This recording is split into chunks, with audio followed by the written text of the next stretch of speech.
కర్ణుడు ప్రయోగించిన బ్రహ్మాస్త్రాలు, భీష్ముడు మహావేగ బాణాలు, అన్ని అస్త్రాలు పడినా ఒక్కసారి కూడా కూలని ఒకే ఒక్క రథం.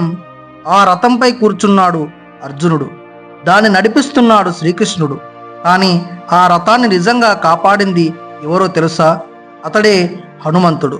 మరి కురుక్షేత్ర యుద్ధంలో అర్జునుడి రథం మీద ఎందుకు హనుమంతుడు ఉన్నాడు? కృష్ణుడే ఉన్నప్పుడు ఇంకో దేవుడు అవసరమా? ఆ రహస్యం తెలుసుకుంటే మీ ఒళ్ళు గగ్గురు పొడుస్తుంది. మరి ఈ కథ చాలా అంటే చాలా ఇంట్రెస్టింగ్గా ఉండబోతుంది. వీడియోని ఎక్కడ కూడా స్కిప్ చేయకుండా లాస్ట్ వరకు చూడండి. వీడియో నచ్చితే లైక్ చేయండి. ఇలాంటి మరిన్ని ఇంట్రెస్టింగ్ వీడియోస్ కోసం తప్పకుండా మన ఛానల్ని సబ్స్క్రైబ్ చేసుకోండి. రామాయణ కాలం ముగిసిన చాలా కాలం తర్వాత ద్వాపర యుగంలో అర్జునుడు ఒకసారి రామేశ్వరం వెళ్తాడు. అక్కడ శ్రీరాముడు నిర్మించిన వారధిని చూసి, శ్రీరాముడు అంత గొప్ప విల్లుకాడు కదా, కోతులతో వారధి కట్టించడం ఎందుకు, బాణాలతోనే వారధి నిర్మించవచ్చు కదా అని అక్కడే వృద్ధుడి రూపంలో ఉన్న హనుమంతుడితో అంటాడు. అప్పుడు హనుమంతుడు నవ్వుతూ, బాణాలతో కట్టిన వారధి కోతుల బరువును తట్టుకోలేదు అని చెబుతాడు. దానికి అర్జునుడు అహంకారముతో, నేను ఇప్పుడే బాణాలతో వారధి కడతాను, అది నీ బరువును మోయగలిగితే నేను అగ్ని ప్రవేశము చేస్తాను, లేదంటే నువ్వు చెప్పింది వింటాను అని సవాలు విసురుతాడు. అర్జునుడు 2 సార్లు వారధి కడతాడు. కానీ హనుమంతుడు దానిపై అడుగు పెట్టగానే అది కూలిపోతుంది. ఓటమిని అంగీకరించిన అర్జునుడు అగ్ని ప్రవేశము చేయబోతుంటే ఒక బ్రాహ్మణ రూపంలో శ్రీకృష్ణుడు అక్కడికి వస్తాడు. శ్రీకృష్ణుడు ఇద్దరినీ ఆపి మూడోసారి సాక్షిగా తాను ఉండగా వారధి కట్టమని చెబుతాడు శ్రీకృష్ణుడు. ఈసారి అర్జునుడు శ్రీకృష్ణుని స్మరిస్తూ వారధి కడతాడు. హనుమంతుడు దానిపైకి ఎక్కినా అది కదలదు.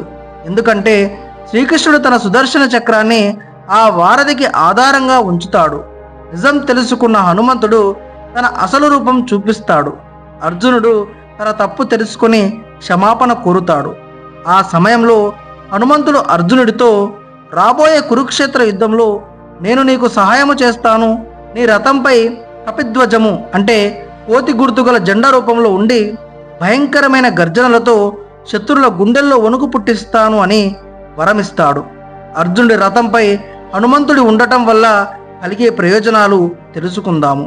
కర్ణుడు, భీష్ముడు వంటి మహావీరులు ప్రయోగించే దివ్యాస్త్రాల వేడిని, భారాన్ని హనుమంతుడు తనలో నిముడ్చుకొని రథాన్ని పడిపోకుండా కాపాడాడు. హనుమంతుడు ఉన్న ధ్వజం విజయానికి చిహ్నం.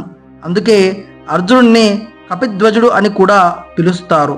యుద్ధం ముగిసిన తర్వాత అర్జునుడు రథం దిగి, కృష్ణుడు కూడా దిగిన వెంటనే హనుమంతుడు పతాకము నుండి అదృశ్యమయ్యాడు. ఆ క్షణమే రథం భస్మమైపోయింది. అంటే అప్పటి వరకు హనుమంతుడు, కృష్ణుడు ఉండబట్టే ఆ రథం అన్ని అస్త్రాలని తట్టుకోగలిగింది. దీనిని బట్టి హనుమంతుడు భక్తికి, శక్తికి మరియు రక్షణకు చిహ్నంగా అర్జునుడి రథంపై ఉన్నారని మన పురాణాలు చెబుతున్నాయి. ఇది హనుమంతుడు అర్జునుడి రథంపై ఉండడానికి గల కారణము, దాని వెనకాల ఉన్నటువంటి అసలైన కథగా మనం చెప్పుకుంటాము. ఇలా మహాభారతం లోపల ప్రతి ఒక్క దాని వెనకాల ఒక కథ ఉంటుంది. అలాంటి మరిన్ని ఇంట్రెస్టింగ్ కథలు మీరందరూ తెలుసుకోవాలనుకుంటే ఖచ్చితంగా మన ఛానల్ని సబ్స్క్రైబ్ చేసుకోండి. ఈ వీడియో మరింత మందికి చేరుకోవాలంటే మీరు వీడియో కింద లైక్ చేయడం మాత్రం మర్చిపోకండి. మరొక మహాభారతానికి సంబంధించిన ఇంట్రెస్టింగ్ స్టోరీస్తో మీ ముందుకు వచ్చేటువంటి ప్రయత్నం చేస్తాను. అప్పటి వరకు మీ అందరికీ కూడా